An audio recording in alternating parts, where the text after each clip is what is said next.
This is Bruce Friedman of Adult Site Broker, and welcome to Adult Site Broker Talk, where every week we interview one of the movers and shakers of the adult industry, and we discuss what's going on in our business. Plus, we give you a tip on buying and selling websites. This week, we'll be talking to Lianne Young.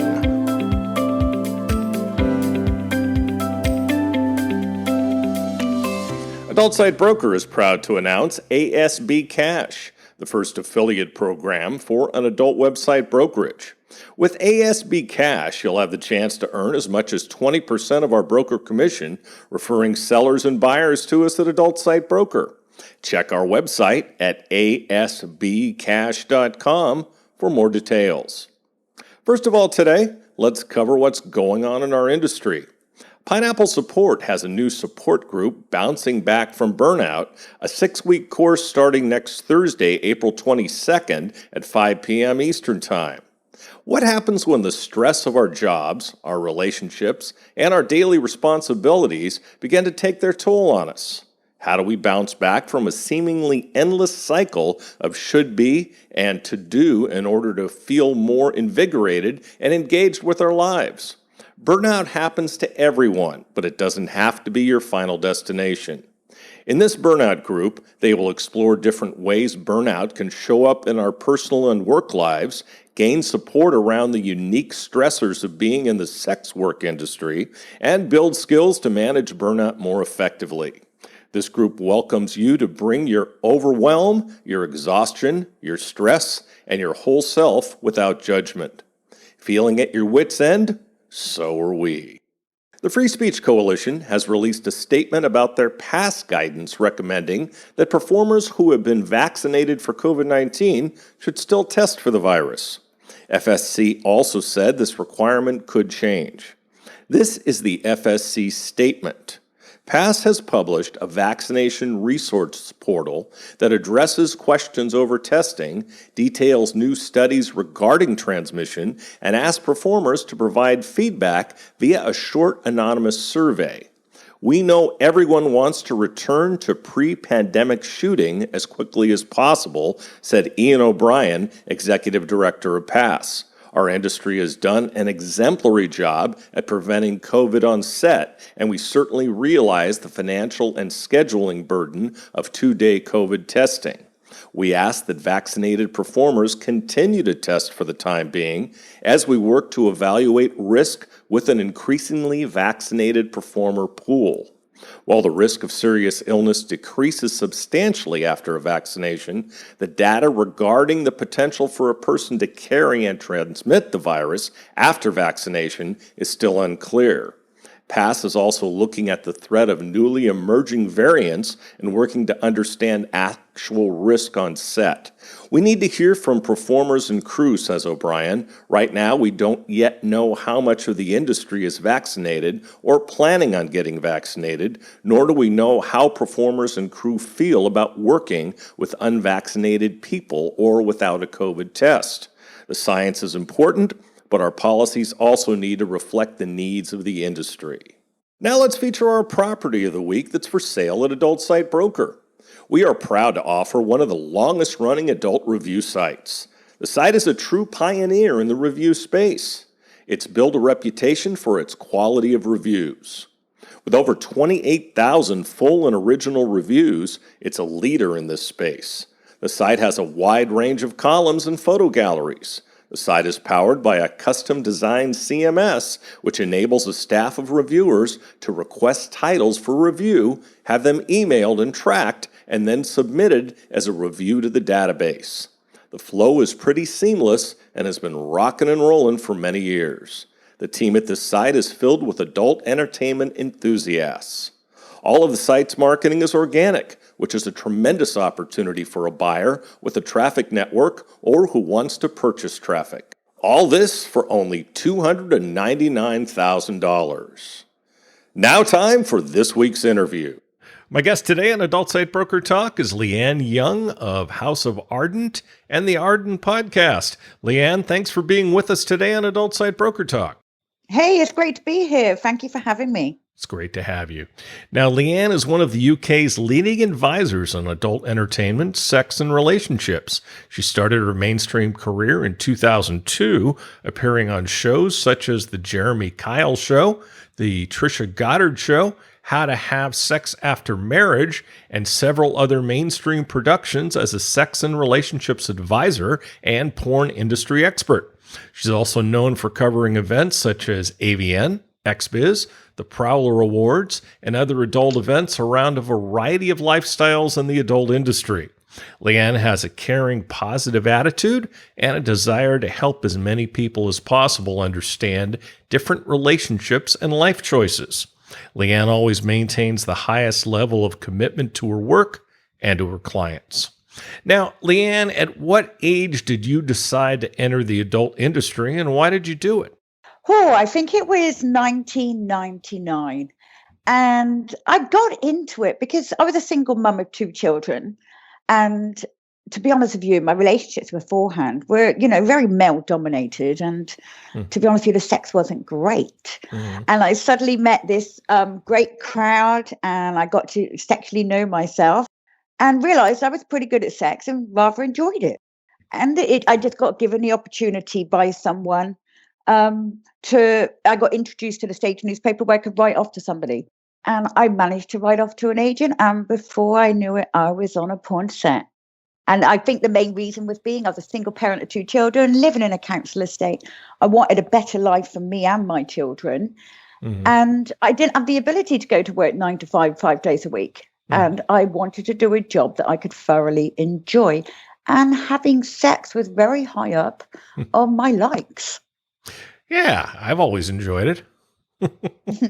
You tell me somebody who hasn't. There are a few out there, strangely enough, but there's all kinds in this world, isn't there? Absolutely. So who was your first agent? How did you meet them? And were they what you expected? My first agent was JFT Models, which was managed by Jason Maskell. And Jason, you know yes. What? Yeah, lovely Jason. He's fantastic. Yes, he is. And you got to think that's 20 years ago, And I remember writing off and he was like, rang me and he was great. And the week later, I'm up on the train going up to Welwyn Garden City to meet him. Now, I don't know what I imagined, but I imagined like an agent probably being suited and booted and having these massive offices, what you see on the movies, the fairy world. And it was really different because he was just totally different to what I expected. But he wasn't creepy. Many people assume that you're kind of poured into the porn industry. They come and kidnap you from your house or something. And well, it's true. That's what people think. And he was actually a real gentleman. Absolute gentleman. And I stayed at his house the night before. He didn't try it on with me or anything that people would imagine. And he made sure that I knew exactly what I was doing, what was involved, that everything was above board. And to be honest with you, he's probably one of the best managers I've ever met. Now tell me some good memories about the business, some crazy memories, and some bad memories. Okay, so the great memories. I mean, my first ever shoot via Jason actually was for private. And I kind of had never, ever performed in my life. I was a little bit nervous, but I was made to feel so much comfortable. And it was in this big mansion house, and it was just so comfortable. And being naive enough, I didn't know what half the moves were. So it was really, really humorous because, they're telling me to do stuff and I have to stop the camera going, what is this? What's that mean? What does this mean? And it's a different language in the porn world. Yeah. And that's what was really good. And other great parts where, I got chosen as the only ever European to represent the whole of Europe in Hollywood, in Drew Barrymore's old house, actually, for an event called Sex Survivor 2000 that's now available on Playboy. And, I got picked out of the whole porn industry around the world. I was labelled the porn queen of England. And I came second because, come on, you're American, British can't come first. I mean, you guys invented the television. We're not allowed to be the winners on television on an American production. Hollywood was fantastic to me. The Americans really were amazing. And I suppose the bad parts of the industry, and every industry does have a negative part. Sure. There were some people that kind of, in your personal life would approach you and do things to you that weren't appropriate. Mm-hmm. And so I think I don't really have a bad memory of actually doing a shoot. Mm-hmm. Apart from in the UK, on a few times you are sent to do a shoot, and you are under the impression it's just a straight boy-girl shoot, and you get there and they say, no, it's anal. Mm-hmm. And you're like, well, I don't do anal. And they say, well, if you don't do it, you're going to have to pay for the production cost, because it means that we're out of pocket. Yeah, right. So, that's a very big negative side to it. And, I don't think I have any bad memories of actually performing. I think the bad memories come from people trying to take advantage of me being a performer. Yeah. Yeah. What about some crazy memories? Oh my God. You know what? I mean, I don't even know whether they were legal. Go for it. Well, okay. So for instance, I'm at the AVN in Las Vegas, and it's like it goes over a few days. Yes. And I'm in Las Vegas. I wanted to get a little bit drunk, right? Yeah. So I went to the Playboy party in this nightclub. Yep. Well, I'd got a little bit drunk and I was a little bit wild. Don't get me wrong. I was even introduced to Larry Flint as the naughtiest girl ever out of the UK. So I'm in this nightclub and chatting to these strangers from Florida, and big party around, champagne's flowing. But my feet were hurting from, signing my autograph every day. And, I kind of needed to take my shoes off in a nightclub. So so the bouncer came over to me and he said, look, madam, you can take anything off but your shoes, health and safety. Oh, shit. So he went away. I know. So he comes back about 20 minutes later when I'm surrounded by a whole group and I'm absolutely titty naked. Yes. Everything apart from my high heel shoes. Perfect. I saw it. I could see where this was going, by the way. But that's how crazy I was. And he had to put me over his shoulder, and I'm completely naked with just high heels on. And another bouncer's like, don't forget her clothes. And then I just get put outside, and I'm in, and you can't even go show your nipples in Las Vegas. And I'm stood outside this club with somebody covering my nipples while I quickly try and get dressed. So I did have fun. I had such amazing fun. And like doing the Sex Survivor 2000, that's an adult version of Big Brother.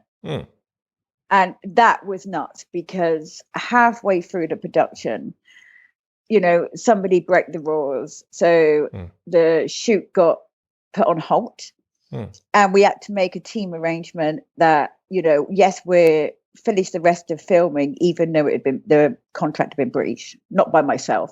How was it breached? Well, one of the contestants shagged the director. Did what? Shagged the director off camera to try and win the show. Shit. what they didn't realize. You said shagged. You said shagged. I thought you said shot. I should have realized you come from the same country as Austin Powers, and I got to listen for that language. So go ahead. Oh yeah, the cheeky lady decided to have a shag with the director. And of course, awesome. This went out live over the internet, because there were cameras everywhere, being Big Brother. And so it was actually illegal. So the shoot got shut down. She got evicted. Her husband started protesting on top of the house. And then we were on ABC, and I was introduced as Lennox Lewis of the porn world, and it just went mad. We were filming day and night, Blind Man's Buff. Oh my God, I can't think of all the names of the games, but we were constantly shagging. And I could not wait for the week to be over, because I swear on my life, I think I've done about 30 different scenes in a week. Jeez. So yeah, we had, we just had crazy times. I've been to the Playboy Mansion. I've traveled all over the world in the adult industry. And I've got to admit, I don't have any regrets about my career. Yeah. Good, bad, and ugly. Love them all. So of all those experiences, what was the most exciting for you? Oh God, I've done so many shoots. Hmm. I'll tell you what it was, and the most exciting actually, and the most memorable, really, because I don't know if you know the male performer Mark Davis. Know of, yes. Yeah, he was an absolute legend. Well, we were about to do the first internet live streaming, and it was for Cousin Stevie and Seymour Butt, and there was me, Herschel Savage, Mark Davis, Bridget Kirkhoff, oh, and a few others. So, it's the first one ever going out live streaming. Hmm. So we're on the set, and I'm like your really eager British girl. I'm cheeky. I needed the guys to make me have an orgasm before actually working. Otherwise, I probably would have gone crazy. So I'm doing this first ever shoot. And to work, if you haven't worked with Seymour and Cousin Stevie, they are the most beautiful people that were producers and directors. Hmm. And so I'm swapping partners as you do, and then I'm going up and down on Mark Davis, right? So imagine this scene, people are in pairs, I'm on Mark, and I'm thrusting like anything, like Concorde, right? Anyway, I misplaced myself when I came down. Oops. The next thing we hear was pop, and I'd broken Mark Davis's cock, the king of the industry at the time. Ouch. Ouch! Yes, that went out live over the internet and became quite a sensation. Oh my God. But there is so many I can think of, from signing your autograph in Vegas to a couple of thousand people a day to partying with the world's finest adult stars to, just to everything. It was, there's so many fond memories, but those Feel are free. great. Feel free to share them. We got lots of time. It's just like, it's. What else stands out? What else stands out? Okay, so I've done my first ever anal scene broadcast for a mainstream channel, filming a whole documentary on me. I didn't even mean to do it. It just happened. Right. And of course, they put that out on television. Oh, geez. Mainstream. Yeah, to 8 million viewers in the UK. So that kind of, I kind of got noticed on that. I've been on the Jerry Springer show because I've done porn. Really? Yeah, and I got my tits out to him on British television. It went down exceptionally well, of course, being how wonderfully open we are not in the UK. Yes. And I've been to Cannes Film Festival. I've been interviewed on the red carpet at Cannes for the Adult Channel. Mm-hmm. I've stayed at the most phenomenal hotels around the world. And shot different scenes. And I was just very lucky that I got taken to the US, and they were absolutely wonderful to me, because I know that not everybody can manage the American industry. Yes. I did. I kind of call the English industry a very cottage-like industry, because it's quite, and you kind of know everybody, and you're doing things with the same people over and over. And you've got to remember, when I was in the industry, it's when DVDs were still going out, the internet was still in its infancy. So I was having sex with the same people time and time again. Mm-hmm. So going to America was massive. So now, how did you manage to get there? And are the rumors true about America being much harder than the UK to work in? I was at the Cannes Film Festival when I met an agent called Mark Spiegler, and he's still an agent today. I got on really well with Mark, and he's like, "You need to come to America." And I said, "Okay, I'm up for it." I went back to the UK, and I said to my British agent, and it wasn't Jason at the time, it was another agent. And I said, "I want to go to the US." And they said, "Yeah, we can send you over there." And I said, "Well, I'm actually going with Mark Spiegler," which didn't go down too well with my British agent. I can imagine. Oh, well, they actually threatened me with the Russian mafia. Oops. So, yeah, so you can imagine it was a little bit of a crazy time for me. And then, so I emailed Mark some pictures, and I got over to the US. And my first ever shot was with Ed Powers and on his radio show. And he's got a wiener. So that was remarkably easy.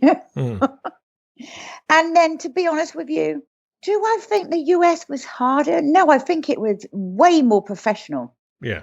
And I think some people would find that harder. Whereas I'm kind of found it easier. I don't think the guys are any bigger.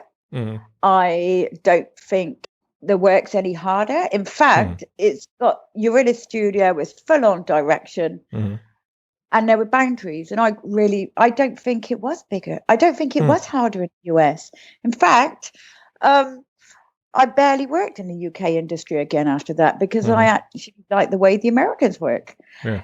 I worked 5 days a week. I made sure that I had 2 days off a week, and I kind of found the shoots shorter, and I think they were far more glamorous.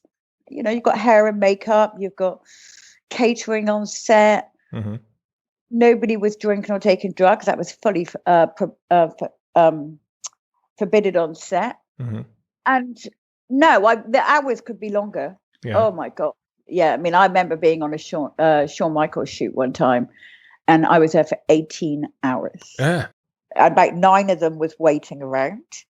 So God knows why I was called so early. And then it was stop, start, change set, had to change lighting. 18 hours later, I got off. That's insane. But it was insane. I mean, and I think people don't understand it. They get these 20-minute segments on their DVD or TV or whatever. And normally within that 20 minutes, you've got 5 different positions. Yeah. But to make that can take us all day. Oh, yeah. But people kind of you seem to think it's an easy job for good money. And they don't actually understand the preparation that goes into it, the hard work that goes into it, and the self-investments, because you've got to be in good shape. You've got to be healthy. Because if there's one thing that doesn't work is if you are into drugs and drink, especially in my day. If you turn up to set with a hangover, they're not interested. If you turn up on set and you're not with it and you're not 100% on form, you won't get used again. Your reputation is everything.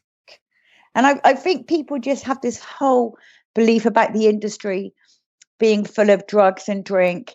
And offset, maybe. I don't know what the other adult stars done in their private lives. But for me, I was very, very into my work and about looking after myself. Yeah. And I think that, well, first of all, when it comes to thinking a 20-minute scene takes 20 minutes, it's like a feature film, you know, and it's an hour and a half or 2 hours. That takes months to do. I know. People don't get that. I mean, we'd go away for 5 days to film some scenes that people might only see for 15 minutes. Yep. And people don't understand that. And I don't know if it's so much like that today. Not many big feature films are done these days. But in my day, it was hard work. Sure. Now, how do you feel about the public having that image of adult actors being, you know, druggies, alcoholics, and all of the above? Well, it's very naive, and I think that what's happened is governments and media is censored them to reality.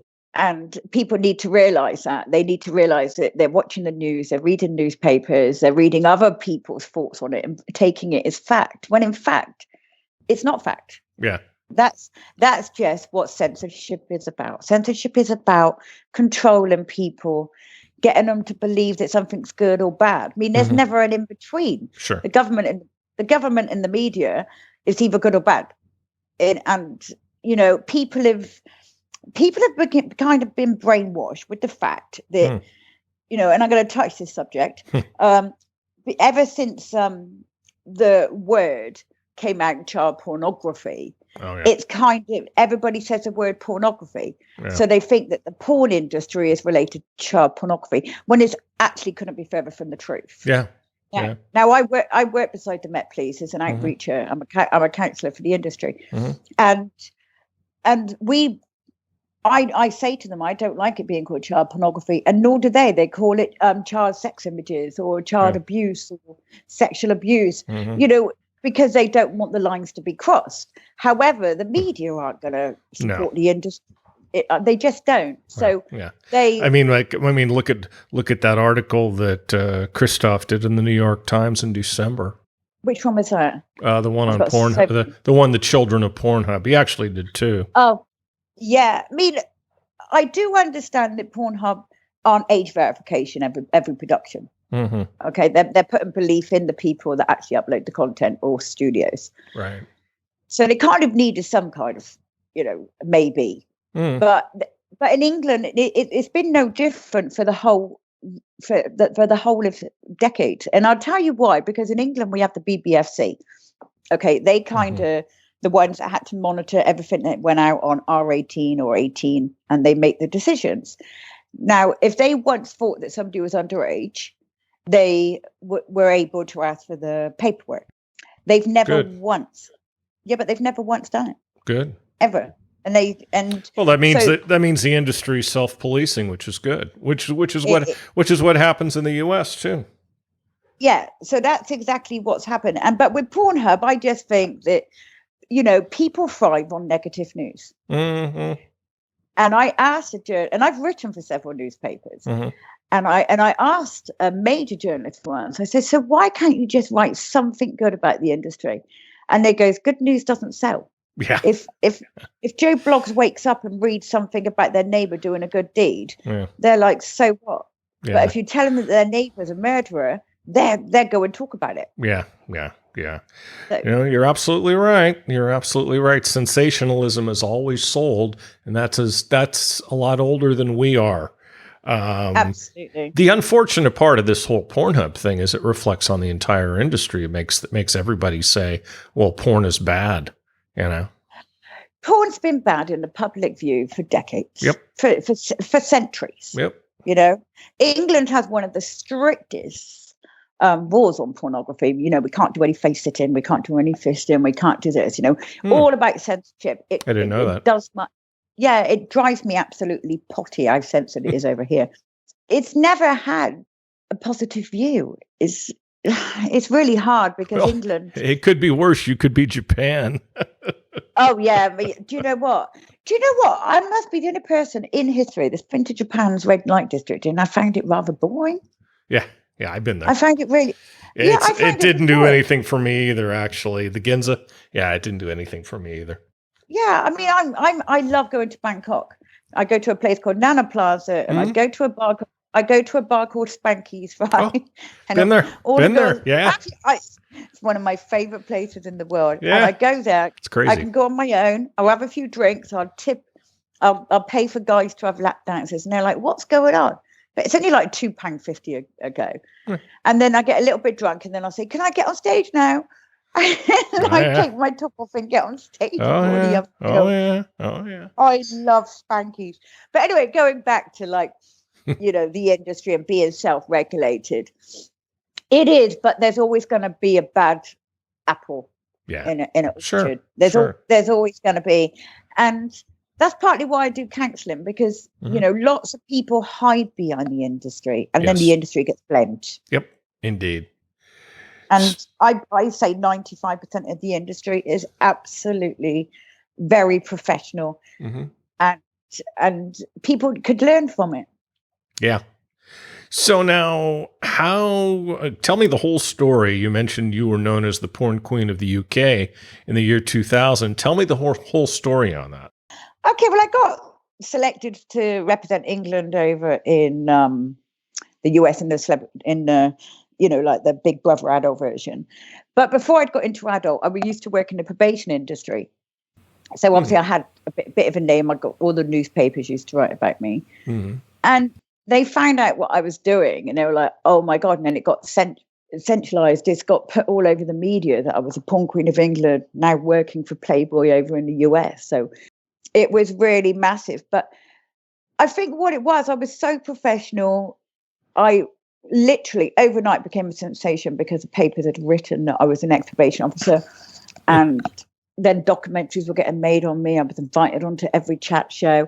Nice. And I think what it was is I handled myself exceptionally well in the media, so that when I was getting interviewed or was getting questioned or I was appearing in public, I wasn't drunk, I wasn't on drugs, right, and I was a sensible mother who'd had a previous job, which was a very strong position.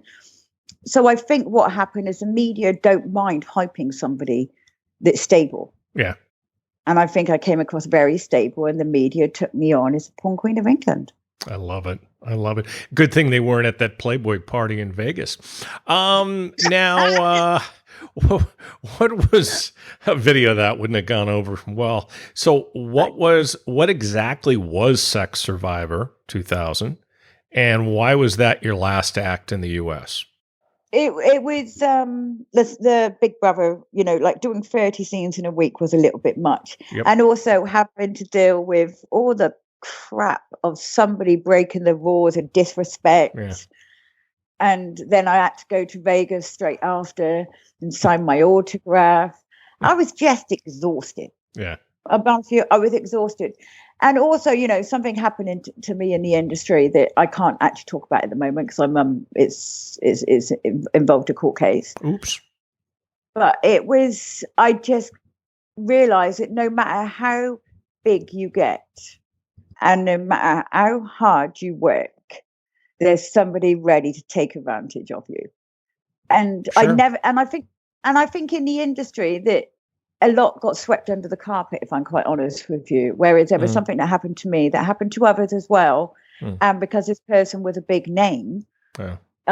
You that guy. Okay. Yeah, I think I figured it out. Yeah. He's in our news section a lot. Oh God. Yeah. Really? So, oh my God. Yeah. So I'm the only European person involved, so you know how big it is. Oh my! I was wondering what could be going on since 2000, but you told me. So anyway, go ahead. Yeah, you'll know I'm not allowed to openly discuss it on air, obviously, at the moment. And when I went to approach somebody about all that, and people witnessed it, they're like, "Oh, that's just how he is." Yeah. And I'm like, "Hold on a second, this is just fucking happened." My mate language. Yeah. This is just happened to me. This is an adult. This is an adult show. You can say fuck. Oh right. Oh, that's. You can say you can say all the words that George Carlin said you can't say on TV here. Oh, fantastic. Yeah.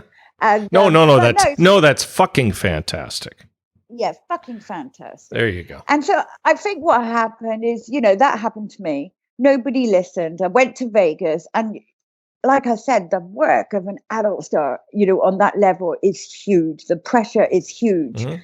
And then people starting to forget, they mold your whole private life into your work life. And then you just become this porn actress. People don't respect you or understand that you're actually a mum or anything like that. Mm-hmm. And I think after that happened, it's like, put on a brave face, went and done the Survivor show, went down to Las Vegas and done my interview, came back absolutely just wiped out. And all I wanted was my kids and a family life. I just needed the only hug I had, I wasn't dating because I was one that didn't date when I was an adult actress because I didn't think it was morally right.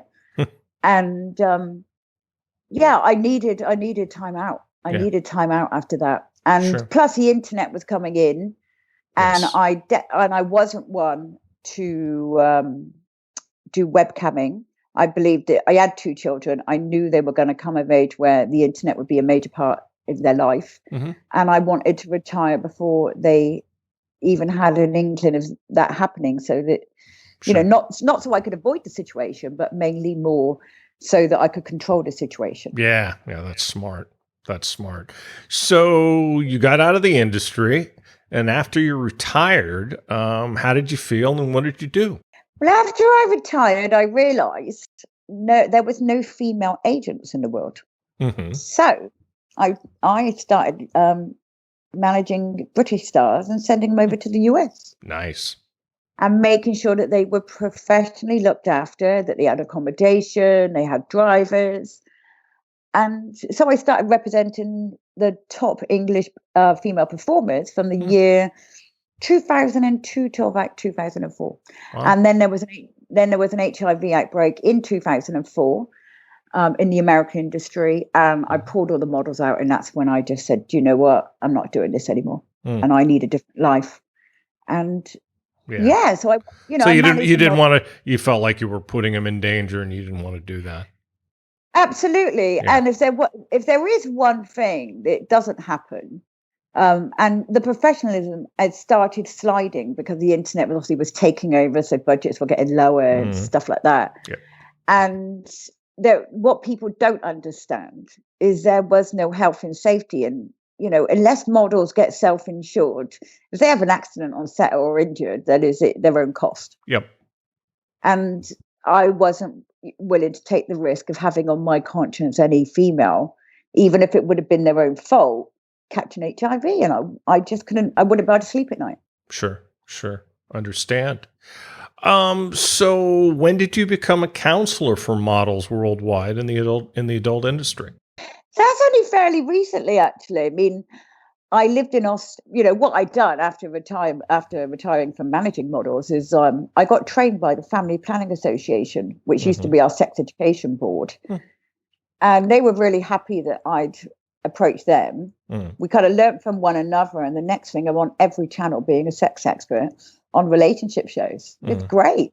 So I got qualified in, online infidelity, sex education, for boys and girls separately, teenage pregnancies. And I worked on TV for a long time. However, in the background, I was also getting qualified in fitness and managing a couple of gyms because I want a fame-hungry star. Sure. I didn't mind talking my knowledge. Yeah. But I didn't need to be a major celebrity. I couldn't be bothered, to be quite honest with you. And then I moved to Australia in 2011 to have a break from anybody knowing me. And it was so refreshing. Sure. Because everybody had known me for a decade. And I didn't even kind of know my own identity for a while because you're this person that everybody has an opinion on and a view and a judgment. So I went to Australia where nobody had that on me. And for 8 years, I stayed in Australia, managed companies. And when I was there, the radio stations started realizing my past, and I went on a few shows, and I said that, I'm qualifying to be a counsellor. And the seed got planted there, so I started studying. And then I moved back to the UK. And, I got asked if I would counsel the industry. So that was in England, first of all. And then I found out there was a fake HIV certificate being allowed to float around in the UK industry. Jeez. And I'm not going to allow that, as you can imagine. Sure. So I teamed up with APAG Union in the US with Ilana Evans. And I've been a counsellor for them ever since. So for about 4 years. So I'm going to be part of the union on the American board as well. So, I look after, so looking after the American and the English industry, you can imagine, it's hard, but if I'm the only person who is qualified and has the experience of entering, being in the industry and transitioning out, that's what models need. They don't need being counselled by somebody who still works the porn industry. It defeats the object. Absolutely. And with the English industry, they actually blocked me and my fellow counsellor co-worker, who's also a former actress. She retired, about 15 years ago, Kelly Stafford. And she got qualified as a counsellor as well. But because we caught them out that there was a fake HIV certificate going around, and that a girl had been attacked in a hotel room, and nothing was done about it. And I just said, that's not good enough. And so I was getting really frustrated in the UK that they were blocking just because they had an issue with me and this other counsellor. They blocked our services from the industry and said, we'll look after our own models. Now, to me, that's not good enough. Yeah. So I had actually approached the Met Police Sexual Violence Unit. And I explained the situation. I said, look, I'm concerned that they don't have an avenue to report any incidents. The industry is very close and they try to keep it in-house when there is stuff going on. Yeah. I need to open a pathway and be an outreacher so that they can speak. If they don't want to go, I mean, let's be honest with you, I'd experienced 20 years ago that I couldn't go to a cop shop after I was attacked. So it's no different in the UK now. If girls are abused or taken advantage of on set, they don't want to walk into a police station and say, hey, I'm a porn star and I was just on set and they done something I never gave them permission to. I mean, the front desk are going to look at them and go, don't really know what that goes under. So what I done is I teamed up as an outreacher for the Metropolitan Police in the UK. And now if there's any incidences within the adult industry, they can come to me and I liaise and we meet out of uniform, and I get them to chat to the head of the sexual violence unit. That's awesome. That's and awesome. It's taken, thank you, and it's taken real seriously. And I work with a lot of other charities like Open Doors, and they look after street sex workers. Good. Which has risen dramatically during COVID because obviously people can't have visitors in their house, so they've gone to street prostitution. So I work with outreachers, just help them with advice and stuff. Sure. And then there's other projects like Survivors UK is about male sexual abuse. And I kind of work with whichever charities can gain from my knowledge, and performers can get access to helpful facilities. That's wonderful. Yeah. So I bet you do. I like what you're doing. So how did you manage to skip over from porn to the mainstream media? I think my way was owning my past, not letting anybody dictate to me about what I should and should not done. I made it perfectly clear, unless they were paying my rent, they should keep their mouth shut. They haven't walked a mile in my shoes, let alone an inch, actually. And but I owned it, and I laughed at myself, and I said, do you know what? Yeah, some people must have thought I was a right slag or a slut. Or yes, there was things I would do differently, but I've always maintained I have absolutely no regrets about my past. Now I've got more wisdom. I probably would have done a few things a little bit differently. But I owned it. Sure. Never deny it. Yes. I mean, once you're in mainstream television, even being on one show, the media know your past. Yep. And what you've got to learn is that any publicity is publicity. Yep. You've got to take away the negative. You've got to stop worrying about what other people and online trolls say about you, because they don't contribute anything to my life. Right. So if they're doing a negative comment, then they're investing in my life. So it kind of says a lot about them, not me. Yes, absolutely. At least the stuff that I done, I own, and I take responsibility. And even if the press say former porn queen of England, which they still do 20 years later, I laugh, and I actually ring them up going, really? Still got to write that one? They're like, well, it sells. And I'm like, okay. So I've got this really, really friendly kind of rapport with the newspapers and journalists, because I own my past and I have a laugh. And they've got nothing on me. Even the tabloids? Absolutely, all the tabloids. Yeah, they've got nothing on me. I sit down with like major. In fact, my publicist, he actually worked at the Sun as a major journalist for 20 odd years. My other friend used to run the Sun for 25 years. Oh, geez. I'm really good friends with the media, and the simple fact is because I'll laugh at myself. And I already know that one day's newspaper is tomorrow's day chip paper. So it's about not holding on to it. But I'm able to laugh at myself. And when I'm on TV, people realize that I'm really educated. Yep. And I think it shocks them. I think what it is, people have this impression of an adult star. So when they've got an adult star in their show, they are looking inside themselves, in their mind, in their programmed, censored mind, that I'm going to turn up with big fake tits, long blonde hair extensions, and stripper shoes. When in fact, I'm 5'3", used to be 4, I'm about 3, I must be getting old. And I normally wear tiny heels, and I've got shoulder-length dark hair, and I wear minimum makeup. Right. So I'm the complete opposite to what they imagine. Sure. And I think that is what interests people, and they're like, "Oh my God, you proved to us that actually our image of an adult star is completely not right." Exactly.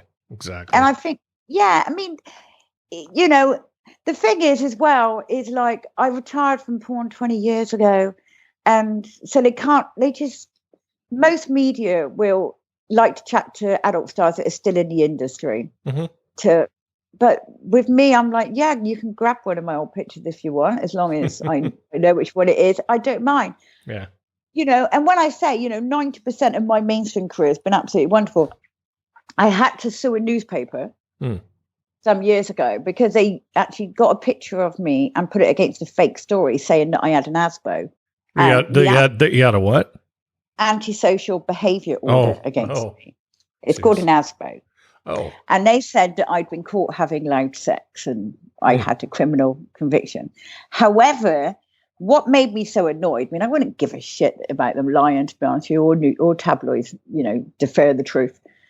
However, I was under contract to a TV channel, ITV, which is one of our major channels. Yep.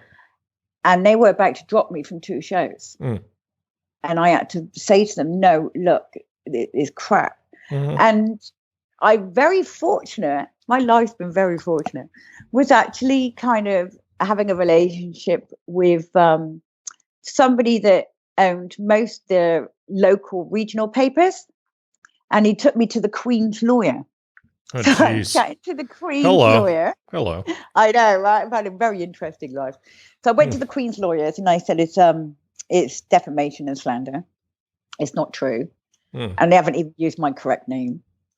And they said, okay, well, we're probably the wrong lawyers, but we're going to put you in touch with a top entertainment lawyer who will do it on, I think it's called contingency. Pro bono, yeah. Contingency.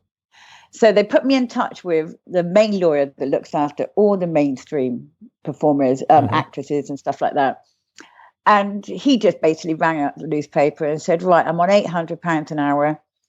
It's your cost, not her. This is defamation. Oh, okay. And the paper tried to say that I had a bad reputation because I'd done porn anyway. And I said, I don't give a shit what reputation I got. You lied. Yep. And you put my picture out that speaks more volume than words. Yep. Because imagery does. Yes. And they tried to get out of it, but it was £800 an hour. True. Right. So we arranged a high court date in the High Court of London. And I was willing to take it all away. I don't mind, Sure. I'm not at fault. And being an ex-probation officer, you can only imagine the willpower I have. Sure.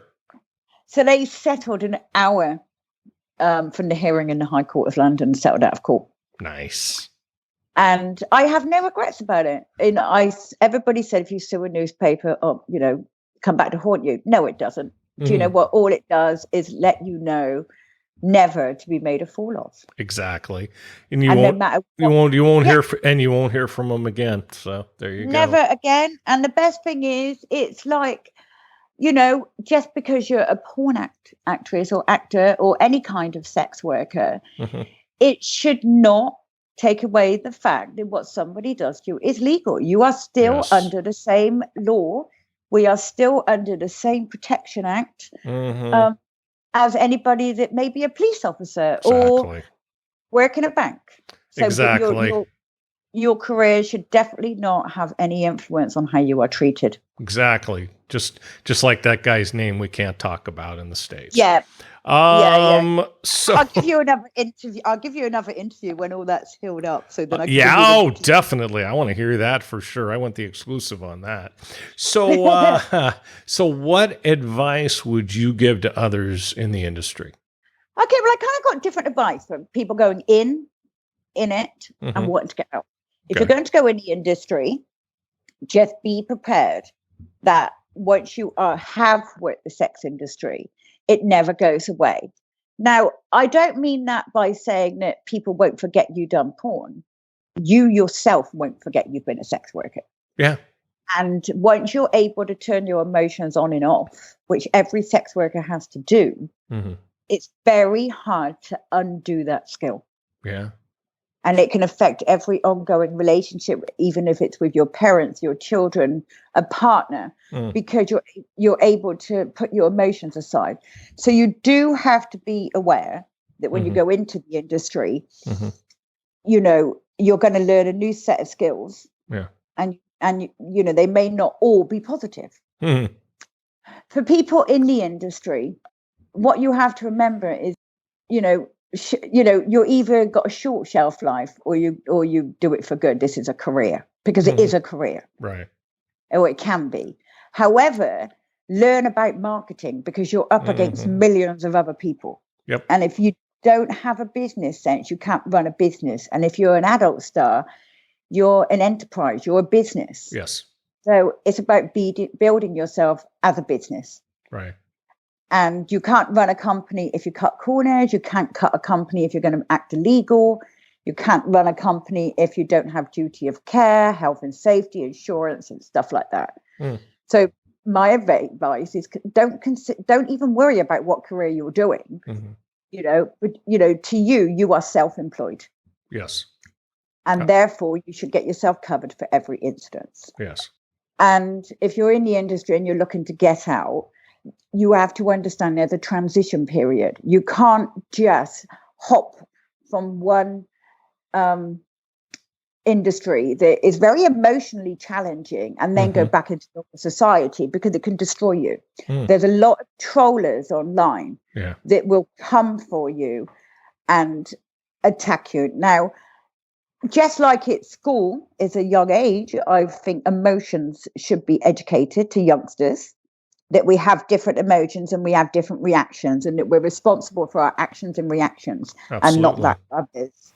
And I think within the industry, that should be them re-educated. And if they haven't learned it already, I think what we do with APAG Union is we have different seminars online, and we kind of make sure that they know business skills, marketing, understand not everybody is going to like you. And that's absolutely fine, because it would be boring if everybody did like you. True. And you have to understand and imagine they are behind a keyboard. You're not responsible for their actions, no matter what your actions yourself has been. All they're doing is reacting to your action, but their action is putting you down, if that makes sense. Yep. They're just behind a keyboard with shit all else to do. So what they do is decide that their life isn't that worthy, and they want to invest their time in someone else's. Sure. It's like having free rent in somebody else's mind. Yeah. Don't take it seriously, because what somebody writes or what somebody speaks is how that person is inside. And if they're not a nice person, they're not a nice person. What we have to do is have like a barrier up around, not a barrier, that's probably a wrong word. Have a mirror, pretend you've got a mirror in front of you, and bounce that reflection back onto them. And then you'll know what type of person they are. And you've got to learn don't take things personally. Yeah. Yeah. Absolutely. And don't overwork. Do not overwork. Because people seem to think, when you're in the industry, you just want more work, more work, more work. I want to do this, I want to do that. Well, you're in a position of turning your emotions on and off. You kind of put your mental health to the background. Sure. However, our own bodies do suffer some form of post-trauma later. Yes. And that doesn't mean that's from the industry and the job you've done. That could be reflected on you being able to turn your emotions on and off. Yeah. And that can come back as a trauma later in life. And if they are looking to get out the industry, chat to somebody who has successfully moved on from the industry and will know how you're feeling. Yeah, that's a good idea. That's a real good idea. So I hear you're writing a book, as you certainly should. I am. When is it coming out? Oh my God, lockdowns, I've got a little bit lazy. The first one that will be coming out is an advice book. So, there isn't much I haven't covered, from sugar daddies to porn sets to being a single mother to having disastrous dates. So my first book actually is going to be an advice book.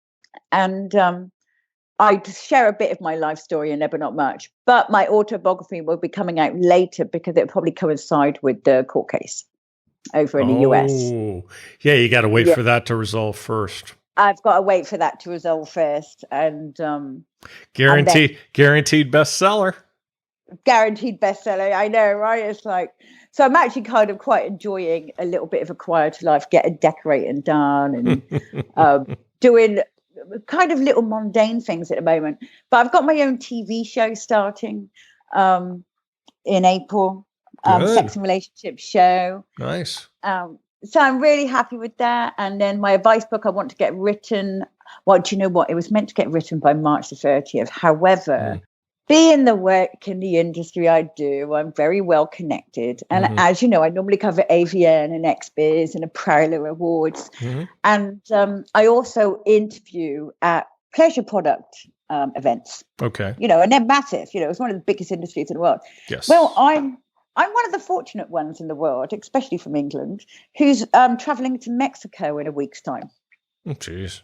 Nice. So actually, you know, so I'm going there for 1 day's work, but extending it for 10 days. I need some sunshine. I've been in England in winter and I'm cold and I need a holiday. Yes. And so this March the 30th probably isn't going to happen when I finish my advice book. But the new tax year starts in April, right? So yes. Yeah, my book will get done by the end of April on my advice book. We're gonna hold you to that. Yeah, and then we can have a little chat about that, because there's like 20 different chapters of all different scenarios. Oh, I tell you, absolutely. I reveal only slight bits about myself in the book, but it would also bring across my personality. But it does give the good and bad of different sex and relationship situations. Nice. Because, like, you know, not everything can be good, not everything can be bad. Yes. You need to have that balance. Absolutely. Balance is always number one. Well, Lianne, I'd like to thank you for being our guest today on Adult Side Broker Talk, and I hope we'll get a chance to do this when the book comes out. Absolutely. I'd love to. It's been fantastic. Thank you. My broker tip today is part 3 of what to do to make your site more valuable for when you decide to sell it later. Find new ways to monetize your website, such as sell advertising. If you've got a free site like a tube, that's the best way to monetize your site. If you have a tube, another way to make more money is to sell premium memberships. Offer free users one level of content, and for premium users, you can do things like give them higher quality or longer videos, or both. You can also make the site ad-free for premium members. Start an affiliate program. If you have a pay site, especially, this is a great way to increase your quality traffic and get more joins. With all sites, you can figure out other upgrades and products you can sell to your users. Pay sites can also sell pay-per-view, where people have the option of paying by the scene for content they can't get on the site. This is also another way to charge users as opposed to a monthly fee. Sell them other products like toys and novelties. Market your business. Do things to improve your search engine results like SEO. There are some great SEO consultants out there who can help you get higher search rankings in Google. If you want some recommendations, contact us on our website. List all of the benefits of your site and your marketing and how they affect the user. And of course, hire a great marketing consulting firm such as, maybe Adult B2B Marketing, which we also happen to own. Eliminate unneeded expenses.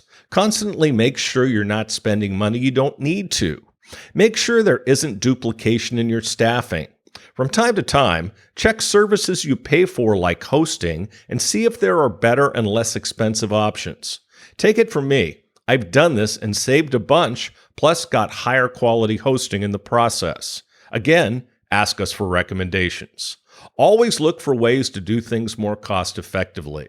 Along with this, make your profit and loss statement show more profit. That's kind of a duh, I guess, but increasing sales and reducing expenses obviously does that. But make sure your P&L statement accurately reflects your company's actual costs, not a bunch of personal expenses you put in.